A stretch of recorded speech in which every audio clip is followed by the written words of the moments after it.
आज सुनते हैं देवउठानी एकादशी की 3 कथाएं। जानिए पूजन विधि, श्री हरि को कैसे जगाए।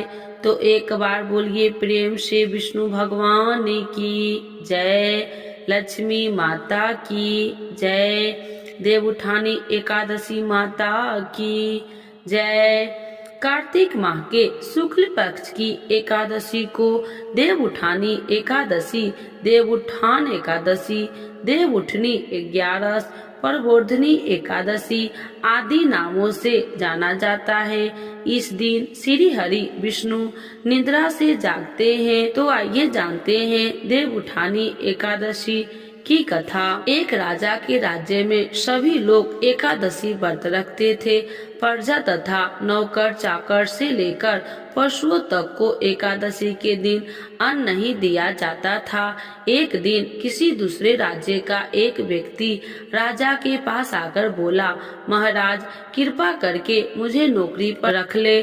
तब राजा ने उसने सामने एक शर्त रखी कि ठीक है रख लेते हैं, किंतु रोज तो तुम्हें खाने को सब कुछ मिलेगा पर एकादशी को अन्न नहीं मिलेगा। उस व्यक्ति ने उस समय हाँ कर ली, पर एकादशी के दिन जब उसे फलाहार का सामान दिया गया तो वह राजा के सामने जाकर गिड़गिड़ाने लगा, महाराज इससे मेरा पेट नहीं भरेगा, मैं भूखा ही मर जाऊंगा, मुझे अन्न दे दो। राजा ने उसे शर्त की बात याद दिलाई पर वह अन्न छोड़ने को राजी नहीं हुआ।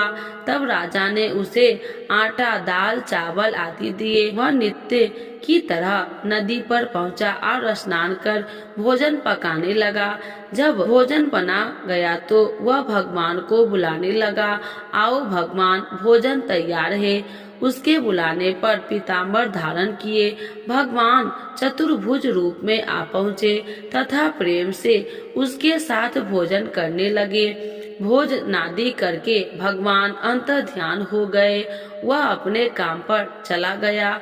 15 दिन बाद अगली एकादशी को वह राजा से कहने लगा कि महाराज मुझे दुगना सामान दीजिए। उस दिन तो मैं भूखा ही रह गया। राजा के कारण पूछा तो उसने बताया कि हमारे साथ भगवान भी खाते हैं, इसीलिए हम दोनों के लिए ये सामान पूरा नहीं होता। यह सुनकर राजा को बड़ा आश्चर्य हुआ। वह बोला, मैं नहीं मान सकता है कि भगवान तुम्हारे साथ खाते हैं। मैं तो इतना व्रत रखता हूँ, पूजा करता हूँ, पर भगवान मुझे कभी दर्शन नहीं दिए। राजा की बात सुनकर वह बोला, महाराज यदि विश्वास न हो तो साथ चलकर देख लें। राजा एक पेड़ के पीछे छिपकर बैठ गया। उस व्यक्ति ने भोजन बनाया तथा भगवान को शाम तक पुकारता रहा, परंतु भगवान न आए। अंत में उसने कहा, हे भगवान यदि आप नहीं आए तो मैं नदी में कूदकर प्राण त्याग दूंगा। लेकिन भगवान नहीं आए। तब वह प्राण त्यागने के उद्देश्य से नदी की तरफ बढ़ा। प्राण त्यागने का उसका दृढ़ इरादा जान शीघ्र ही भगवान ने प्रकट होकर उसे रोक लिया और साथ बैठकर भोजन करने लगे। खा पीकर वे उसे अपने विमान में बिठाकर अपने धाम ले गए। यह देख राजा ने सोचा कि व्रत उपवास से तब तक कोई फायदा नहीं होता जब तक मन शुद्ध न हो। इससे राजा को ज्ञान मिला। वह भी मन से व्रत उपवास करने लगा और अंत में स्वर्ग को प्राप्त हुआ। तो एक बार बोलिए प्रेम से लक्ष्मी नारायण भगवान की जय। देवउठानी एकादशी की दूसरी कथा। एक राजा था, उसके राज्य में प्रजा सुखी थी। एकादशी को कोई भी अन्न नहीं बेचता था, सभी फलाहार करते थे। एक बार भगवान ने राजा की परीक्षा लेना चाहिए। भगवान ने एक सुंदरी का रूप धारण किया तथा सड़क पर बैठ गए। सभी राजा इधर उधर से निकला और सुंदरी को देख चकित हो गया। उसने पूछा, हे सुंदरी तुम कौन हो और इस तरह यहाँ क्यों बैठी हो? तब सुंदरी स्त्री बने भगवान बोले, मैं निराश्रिता हूँ, नगर में मेरा कोई जाना पहचाना नहीं है, किससे सहायता मांगू। राजा उसके रूप पर मोहित हो गया। वह बोला, तुम मेरे महल में चलकर मेरी रानी बनकर रहो। सुंदरी बोली, मैं तुम्हारी बात मानूंगी, पर तुम्हें राज्य का अधिकार मुझे सौंपना होगा। राज्य पर मेरा पूर्ण अधिकार होगा। मैं जो भी बनाऊंगी तुम्हें खाना होगा। राजा उसके रूप पर मोहित था, अतः उसने उसकी सभी शर्त स्वीकार कर ली। अगले दिन एकादशी थी। रानी ने हुक्म दिया कि बाजारों में अन्य दिनों की तरह अन्न बेचा जाए। उसने घर में मांस मछली आदि पकवाए तथा परोसकर राजा के खाने के लिए कहा। यह देखकर राजा बोला, रानी, आज एकादशी है, मैं तो केवल फलाहार ही करूँगा। तब रानी ने शर्त की याद दिलाई और बोली, या तो खाना नहीं तो मैं बड़े राजकुमार का सिर काट लूंगी। राजा ने अपनी स्थिति बड़ी रानी से कही तो बड़ी रानी बोली, महाराज, धर्म न छोड़े बड़े राजकुमार का सिर दे दे। पुत्र तो फिर मिल जाएगा, पर धर्म नहीं मिलेगा। इस दौरान बड़ा राजकुमार खेल कर आ गया। माँ की आंखों से आंसू देखकर वह रोने लगा। कारण पूछने लगा तो माँ ने उसे सारी वस्तु स्थिति बता दी। तब वह बोला, मैं सिर देने के लिए तैयार हूँ। पिताजी के धर्म की रक्षा होगी, जरूर होगी। राजा दुखी मन से राजकुमार का सिर देने को तैयार हुआ तो रानी के रूप से भगवान विष्णु ने प्रकट होकर असली बात बताई। राजन, तुम इस कठिन परीक्षा से पास हुए। भगवान ने प्रसन्न मन से राजा से वर मांगने को कहा तो राजा बोला, आपका दिया सब कुछ है, हमारा उद्धार करे। उसी समय वहाँ एक विमान उतरा। राजा अपना राज्य पुत्र को सौंप दिया और विमान में बैठकर परम धाम को चला गया। देव उठानी एकादशी की तीसरी प्रमुख कथा शंखाचूर नामक राक्षस की है। शंखाचूर के तीनों लोक में बहुत ही उत्पात मचाया हुआ था। तब सभी देवताओं ने आग्रह करने पर भगवान विष्णु ने उसे राक्षस से युद्ध किया और यह युद्ध कई वर्षों तक चला। युद्ध में वह असुर मारा गया और इसके बाद भगवान विष्णु विश्राम करने चले गए। कार्तिक शुक्ल पक्ष एकादशी के दिन भगवान विष्णु की निद्रा टूटी थी और सभी देवताओं ने भगवान विष्णु की पूजा की थी। शिव महापुराण के अनुसार पौराणिक समय में दैत्य का राजा दंभ हुआ करता था। वह बहुत बड़ा विष्णु भक्त था।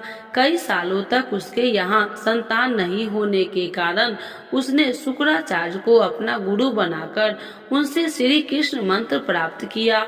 यह मंत्र प्राप्त करके उसने पुष्कर सरोवर को में घोर तपस्या की। भगवान विष्णु उसकी तपस्या से प्रसन्न हुए और उसे संतान प्राप्ति का वरदान दे दिया। भगवान विष्णु के वरदान से राजा दंभ के यहाँ एक पुत्र ने जन्म लिया। इस पुत्र का नाम शंखचूर रखा गया। बड़ा होकर शंखचूर ने ब्रह्मा जी को प्रसन्न करने के लिए पुष्कर में घोर तपस्या की। उसकी तपस्या से प्रसन्न होकर ब्रह्मा जी ने उसे वरदान मांगने को कहा। तब शंखचूर ने वरदान मांगा कि वह हमेशा अजर अमर रहे, वह कोई भी देवता उसे नहीं मार पाए। ब्रह्मा जी ने उसे यह वरदान दे दिया और कहा कि यह बद्री वन जाकर धर्म ध्वजे की पुत्री तुलसी जो तपस्या कर रही है उससे विवाह कर ले। शंखचूर ने वैसा ही किया और तुलसी के साथ विवाह के बाद सुख पूर्वक रहने लगा। उसने अपने बल से देवताओं, असुरों, दानवों, राक्षसों, गंधर्वों, नागों, किन्नरों, मनुष्यों तथा त्रिलोकी के सभी प्राणियों पर विजय प्राप्त कर ली। तब भगवान श्री कृष्ण का परम भक्त था। शंखचूर अत्याचारों से सभी देवता परेशान होकर ब्रह्मा जी के पास गए और ब्रह्मा जी उन्हें भगवान विष्णु के पास ले गए। भगवान विष्णु ने कहा कि शंखचूर की मृत्यु भगवान शिव के त्रिशूल से ही होगी, अतः आप उनके पास जाए। भगवान शिव ने चित्ररथ नामक गण को अपना दूत बनाकर शंखचूड़ के पास भेजा। चित्ररथ ने शंखचूड़ को समझाया कि वह देवताओं को उनका राज्य लौटा दे, परंतु शंखचूड़ ने मान भगवान शिव को जब यह बात पता चली तो वे युद्ध के लिए अपनी सेना लेकर निकल पड़े। इस तरह देवता और दानवों में घमासान युद्ध हुआ, परंतु ब्रह्मा जी के वरदान के कारण शंखचूड़ को देवता नहीं हरा पाए। भगवान शिव ने शंखचूड़ की वध करने के लिए जैसे ही अपना त्रिशूल उठाया, तभी आकाशवाणी हुई कि जब तक शंखचूड़ के हाथों में श्री हरि का कवच है और उसकी पत्नी की सावित्री अखंडित है, तब तक इसका वध असंभव है। आकाशवाणी सुनकर भगवान विष्णु युद्ध में ब्रह्मा जी का रूप धारण कर शंखचूड़ के पास गए और उसे श्री हरि कवच में दान में मांग लिया। शंखचूड़ ने वह कवच बिना किसी संकोच का दान कर दिया। इसके बाद भगवान विष्णु शंखचूड़ का रूप बनाकर तुलसी के पास गए। शंखचूड़ रूपी भगवान विष्णु ने तुलसी के महल के द्वार पर जाकर अपनी विजय होने की सूचना दी। यह सुनकर तुलसी बहुत प्रसन्न हुई और प्रतिरूप में आए भगवान का पूजन किया, वह रमन किया। ऐसा करते ही तुलसी का सात्वित्व खंडित हो गया और भगवान शिव ने युद्ध में अपने त्रिशूल से शंखचूड़ का वध कर दिया। तब तुलसी जी को पता चला कि वे उनके पति नहीं है, बल्कि वे तो भगवान विष्णु है।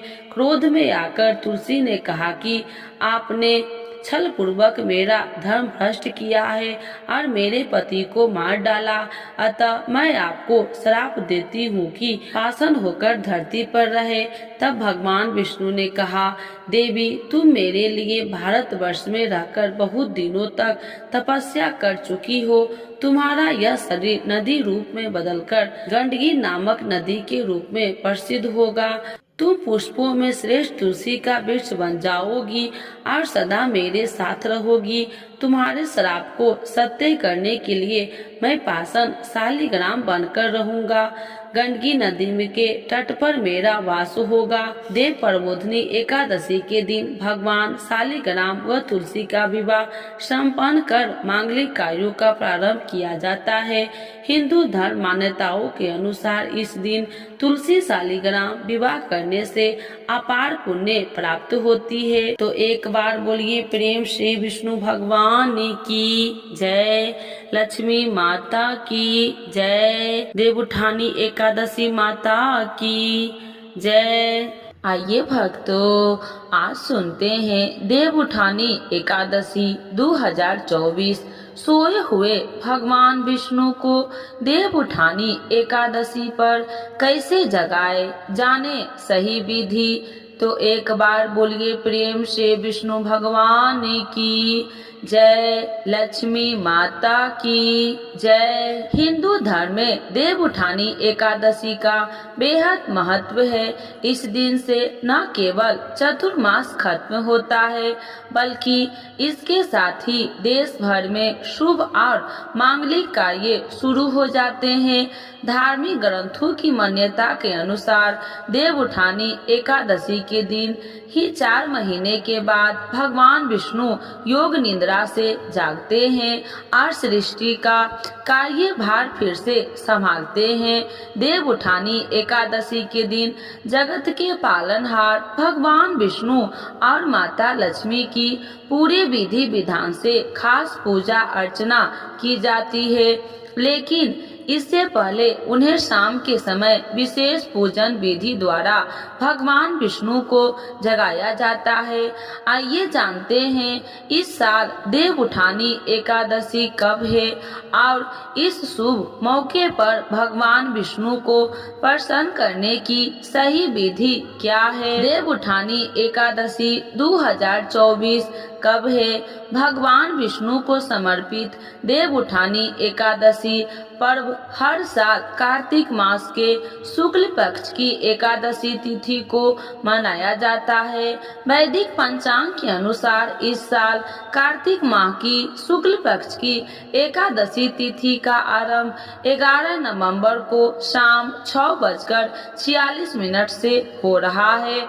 जिसका समापन अगले दिन 12 नवंबर को दोपहर 4:04 पर होगा। उदया तिथि के आधार पर इस साल देव उठानी एकादशी का व्रत 12 नवंबर 2024 को रखा जाएगा। देव उठानी एकादशी का पर्व और भी अधिक खास है, इसीलिए है कि इसके अगले दिन 13 नवंबर को तुलसी विवाह का पर्व मनाया जाएगा। एकादशी तिथि का आरंभ 11 नवंबर 2024 को शाम 6:46 PM पर है। एकादशी तिथि का समापन 12 नवंबर 2024 को दोपहर बाद 4:04 PM पर है। देव उठानी एकादशी का व्रत 12 नवंबर 2024 को है। तुलसी विवाह 13 नवंबर 2024 को है।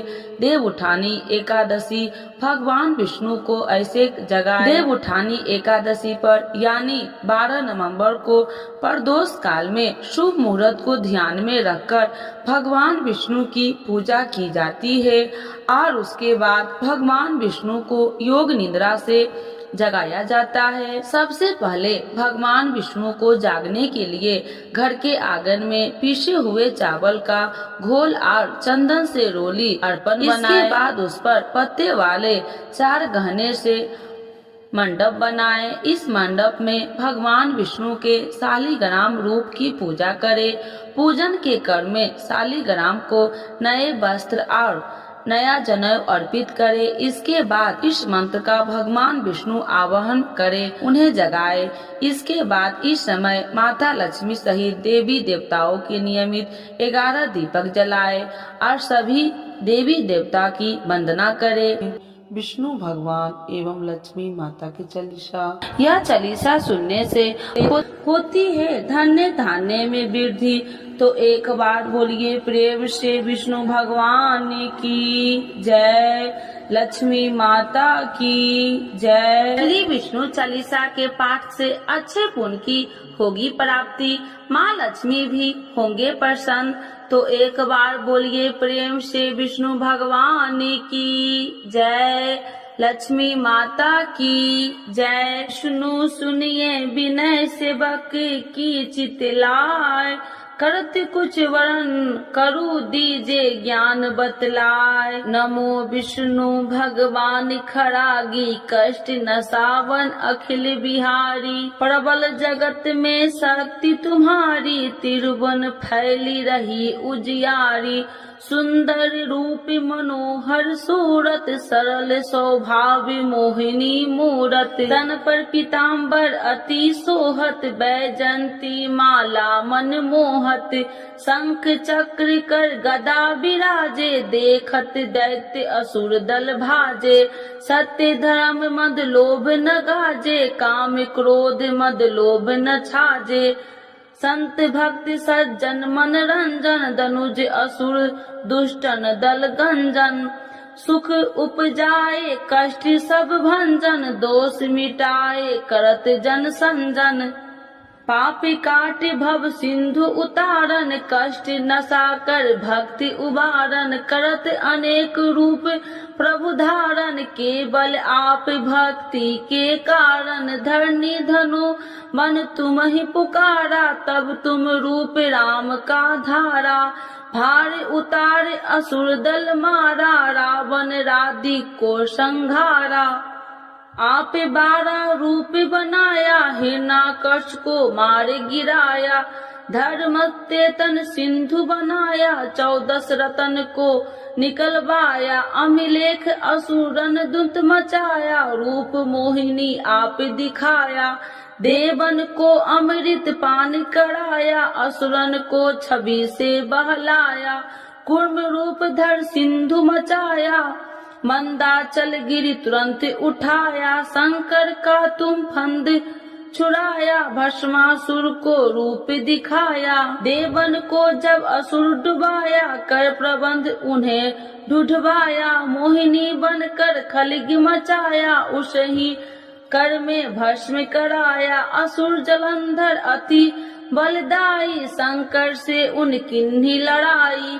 हार पार शिव शंकर बनाई, किन शक्ति से छल खल जाई, सुमरन किन तुम्हें शिव रानी, बतलाई सब विपत्ति कहानी। तब तुम बने मोहिनी चर ज्ञानी, वृंदा की सब सुरति भुलानी, देखत तीन धनुज सौतानी, वृंदा आए तुम्हें लपटानी, हो स्पर्श धर्म क्षतिमानी, अन्ना असुर उजिब सौतानी, तुमने ध्रुव प्रहलाद उबारे, हिरणाकश को आदि के खल मारे, गानिका और आज मिल तारे, बहुत भक्त सब सिंधु उतारे, हरहु शंकर संताप हमारे, कृपा करहु हरि श्री जनहारे, देखो मैं निज दरस तुम्हारे, दिन बंधु भक्त हितकारे, चाहता आपका सेवक दर्शन, करहु दया अपनी मधु सूदन, जानू नहीं योग्य जब पूजन, होए यज्ञ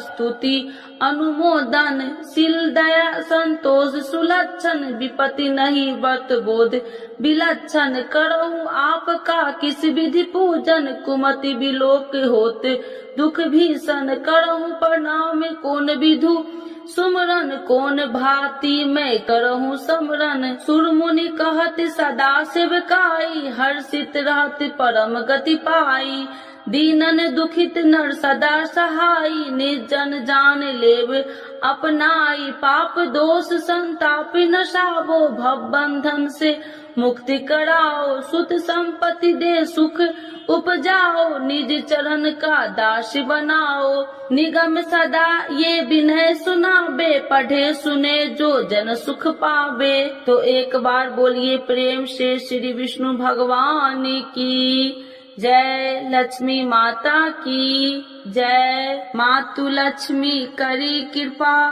करो हृदय में वास, मनोकामना सिद्ध करी परहु मेरी आस, यही मोर अरदास, हाथ जोड़ विनती करूं, सब विधि करूं सुबास, जय जननी जगदम्बिका, सिंधु सुता में सुमरो तो ही, ज्ञान बुद्धि विद्या दो मोहि, तुम समान नहीं कोई उपकारी, सब विधि पढ़हु आश हमारी, जय जय जगत जननी जगदम्बा, सबकी तुम हो अवलंबा, तुम ही हो सब घट की बासी, बिनती यही हमारी खासी, जग जननी जय सिंधु कुमारी, दीनन की तुम हो हितकारी, विनय नित्य तुम ही महारानी, कृपा करो जग जननी भवानी, यही विधि स्तुति करो तिहारी, शुद्धि लीजे अपराध विसारी, कृपा दृष्टि चित वो मम मोरी, जग जननी बिनती सुन मोरी, ज्ञान बुद्धि जय सुख की दाता, संकट हरो हमारी माता, क्षीर सिंधु जब विष्णु मथायो, 64 रतन सिंधु में पायो, 64 रतन में तुम सुखकारी, सेवा कियो प्रभु बनी दासी, जब जब जन्म जहाँ प्रभु लिन्हा, रूप बदलता सेवा किन्हा, स्वयं विष्णु जब नर तनु धारा, ले ही अपराधिपुरी अवतारा, तब तुम प्रकट जनकपुर माही, सेवा कियो हृदय पुल काही, अपनाया तो ही अंतर्यामी, विश्व विदित त्रिभुवन की स्वामी, तुम सब प्रबल शक्ति नहीं आनी, कह लो महिमा कहो बखानी, मम कर्म वचन करे सेवकाई, मन इच्छित वंचित फल पाई, तजी छल कपट और चतुराई, पूज ही विधि भक्ति मन लाही, और हाल में कहू बुझाई, जो यह पाठ करे मन लाई, ताको कोई कष्ट नोई, मन इच्छित पावे फल सोई, त्राही त्राही जय दुख निवारणी, त्रिविध ताप भव बंधन हारिणी। जो चालीसा पढ़े पढ़ावे, ध्यान लगा कर सुने सुनावे। ताको कोई न रोग सतावे, पुत्र आदि धन संपत्ति पावे। पुत्रहीन अरु संपत्तिहीना, अद्र वज्र कोठी अति दिन्ना। वृप बुलाए के पाठ करावे, शंका दिल में कभी न लावे। पाठ करावे दिन चालीसा, तापर कृपा करे गौरी सा। सुख संपत्ति बहुत सी पावे, कभी कहीं कहू की आवे। 12 वर्ष करे जो पूजा, ते ही मम धन्य और नहीं दूजा। प्रतिदिन पाठ करे मन माही, उन सब कौन जग में केहू नाही। बहु विधि क्या मैं करूँ बड़ाई, ले परीक्षा ध्यान लगाई। करे विश्वास करे व्रत नेमा, होए सिद्धि उपजई उर प्रेमा। जय जय जय लक्ष्मी भवानी, सब में व्यापति हो गुण खानी। तुमरो तेज प्रबल जग माही, तुम सब को दयालु कहु नाही। मोहि अनाथ के शुद्धि अब लीजे, संकट काटी भक्ति मोहि दीजे। भूल चूक कर क्षमा हमारी, दर्शन देजे सदा निहारी। बिन दर्शन व्याकुल हितकारी, तुम ही अक्षत दुख सहेत भारी। नहीं मोहि ज्ञान बुद्धि है तन में, सब जानत हो आपने मन में। रूप चतुर्भुज करके धारण, कष्ट मोर अब करहु निवारण। के ही प्रकार में करूँ बड़ाई, ज्ञान बुद्धि मोहि नहीं अधिकारी। त्राहि त्राहि दुख हारनी, करो बेगी सब त्रासी। जयति जयति जय लक्ष्मी माँ, करो शत्रु को नासी। रामदास धरि ध्यान नीति, विनय करत कर जोर। मातु लक्ष्मी दास पर करू दया की कोर। तो एक बार बोलिए प्रेम से लक्ष्मी माता की जय, विष्णु भगवान की जय। एकादशी माता की आरती। ओम जय एकादशी माता, मैया जय एकादशी माता। तुमको निसी दिन ध्यावती, हरि विष्णु विधाता। ओम जय एकादशी माता। उज्ज्वल से दो नैना, चार भुजाधारी। कान में कुंडल शोभित, बड़ी मुद्रा धारी। ओम जय एकादशी माता। कंचन थाल विराजत, अगर कपूरी बाती। मधुर बिलोचन नैना, निसी दिन मदमाती। ओम जय एकादशी माता। मूर दैत्य को मारे, देव मुनि तारे। भक्ति जनों के संकट, क्षण में दूर करे। ओम जय एकादशी माता। जो ध्यावे फल पावे, दुख बिन से मन का। सुखी संपत्ति घर आवे, कष्ट मिटे तन का। ओम जय एकादशी माता। माता पिता तुम मेरे, शरण गहूँ मैं किसकी। तुम बिन और न दूजा, आस करूँ मैं जिसकी। ओम जय एकादशी माता। तुम ही जग की माता, तुम ही हो भरिता। तुम करुणा के सागर, तुम पालन करता। ओम जय एकादशी माता।